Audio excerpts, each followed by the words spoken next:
नमस्कार मित्रों। आज आप सबके समक्ष एक बार पुनः अपनी एक कविता लेकर प्रस्तुत हुआ हूँ और ये रचना बहुत पुरानी है। जब मैं इलाहाबाद विश्वविद्यालय में अर्थशास्त्र विषय का स्नातकोत्तर का छात्र था, उस समय संभवतः ये रचना हुई थी और आज अनायास ही उस पर दृष्टि पड़ी। डायरी के पन्ने पलट रहा था तो अनायास उस कविता पर दृष्टि गई और मुझे लगता है कि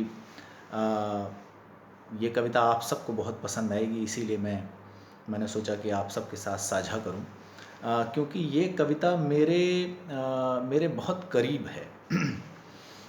ज़्यादा समय नहीं लूँगा आपका, प्रस्तुत है मेरी रचना। मैं कहो या ब्रह्म, ये सब केवल शब्द हैं। मैं कहो या ब्रह्म, ये सब केवल शब्द हैं। सत्य का कोई रूप नहीं, वो तो केवल मौन है। सत्य का कोई रूप नहीं, वो तो केवल मौन है।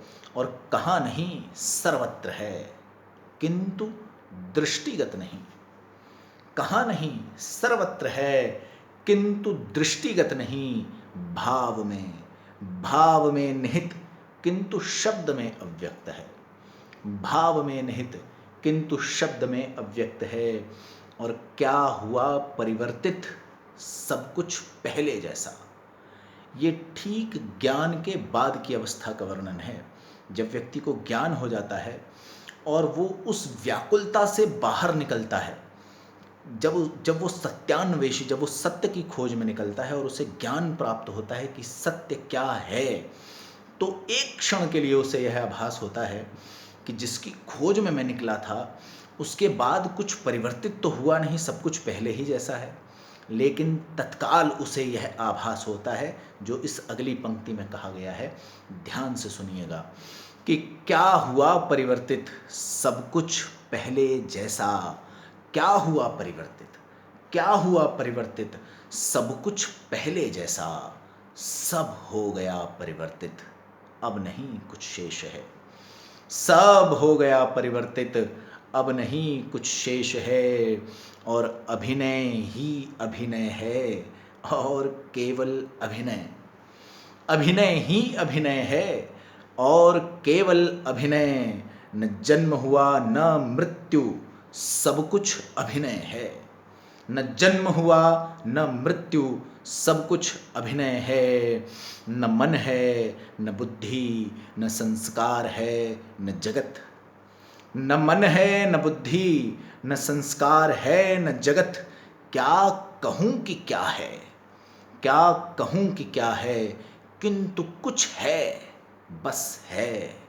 क्या कहूँ कि क्या है, किंतु कुछ है बस है। न उचित रहा ना अनुचित, ना कोई कर्तव्य। न उचित रहा ना अनुचित, ना कोई कर्तव्य। जीव रहा ना जड़ रहा, केवल परमानंद है। जीव रहा न जड़ रहा, केवल परमानंद है, केवल परमानंद है। बहुत बहुत धन्यवाद मित्रों। आशा करता हूँ आप सबको मेरी यह रचना पसंद आई होगी। और यदि आपको मेरी यह कविता पसंद आई तो मेरे YouTube चैनल को आप लाइक भी करें और सब्सक्राइब भी करें, जिससे आगामी भविष्य में आने वाली मेरी रचनाओं का संज्ञान आप तक पहुंच जाए। बहुत बहुत धन्यवाद मित्रों। नमस्कार।